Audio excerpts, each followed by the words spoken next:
Marvel studios Avengers movie గురించి తెలియని వాళ్ళు ప్రపంచంలో ఎవరు ఉండరు. ఎందుకంటే ఆ మూవీలో చూపించే ఫిక్షనల్ క్యారెక్టర్ సూపర్ హీరోస్ గురించి పబ్లిక్ ఎంతో ఆకట్టుకున్నారు. అయితే ఆ తర్వాత ఇన్ని సంవత్సరాలు అయినా కూడా ఆ మూవీ కోసం వెయిట్ చేస్తూనే ఉంటారు. అయితే మార్వెల్ స్టూడియో యొక్క చరిత్ర ఏంటంటే ఒకానొక సమయంలో మార్వెల్ స్టూడియో యొక్క ఫైనాన్షియల్ సిచ్యువేషన్ ఎలా ఉందంటే మార్వెల్ స్టూడియోస్ కి చెందిన సూపర్ హీరోస్ ని కూడా అమ్ముకునే స్థాయికి వచ్చిందనమాట. ఆ తర్వాత అప్పటి నుంచి ఇప్పటి వరకు ప్రపంచంలోనే one and only best studios గా మార్వెల్ స్టూడియోస్ అయితే నిల్చుందనమాట. అయితే 2008లో ఇంట్రడ్యూస్ అయిన ఐరన్ మ్యాన్ మూవీ నుంచి ఇప్పటి వరకు ఎంతో విజయాన్ని ఆకట్టుకుంది మార్వెల్ స్టూడియోస్.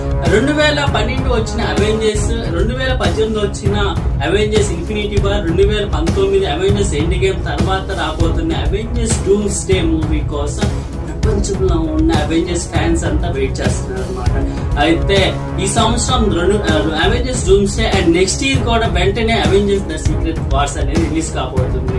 అయితే ఇప్పటి వరకు చూసిన మార్వెల్ యొక్క హీరోస్ కాకుండా కొత్తగా సూపర్ హీరోస్ అనేది అవెంజర్స్ డూమ్స్డే లో రాబోతున్నారు. మనం ఎంతగానో ఆకట్టుకునే గోస్ట్ రైడర్ కూడా అవెంజర్స్ డూమ్స్డే లో కీ రోల్ అయితే ప్లే చేస్తున్నారు అనమాట. అవెంజర్స్ ఇన్ఫినిటీ వార్ లో ఎండ్ చేసిన ఐరన్ మ్యాన్ ని యాజ్ ఎ డూమ్స్డే గా మళ్ళీ రీఇంట్రడ్యూస్ చేశారనమాట.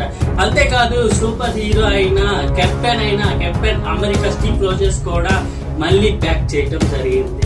2019 అవెంజర్స్ ఎండ్ గేమ్ లో స్టీవ్ రోజర్స్ ఆ కాలంలో నుంచి వెనక్కి వెళ్ళి తిరిగి వచ్చాక వృద్ధాప్యంగా ఉంటాడనమాట. అయితే ఆ తర్వాత వచ్చిన అవెంజర్స్ మూవీస్ ఒక్కసారిగా మళ్ళీ డౌన్ ఫాల్ అవ్వడం జరిగింది. దీంతో రాబర్ట్ జాన్ ని మళ్ళీ వెంటనే తీసుకురావడం జరిగింది అండ్ స్టీవ్ రోజర్స్ ని కూడా మళ్ళీ రీఇంట్రడ్యూస్ చేస్తున్నారని అఫీషియల్ అనౌన్స్మెంట్ వచ్చింది. అంతేకాకుండా కొత్త సూపర్ హీరోస్ అనేది ఇంట్రడ్యూస్ అవుతున్నారు. మరి చూడాలి ఈ మూవీ కోసం ఎంత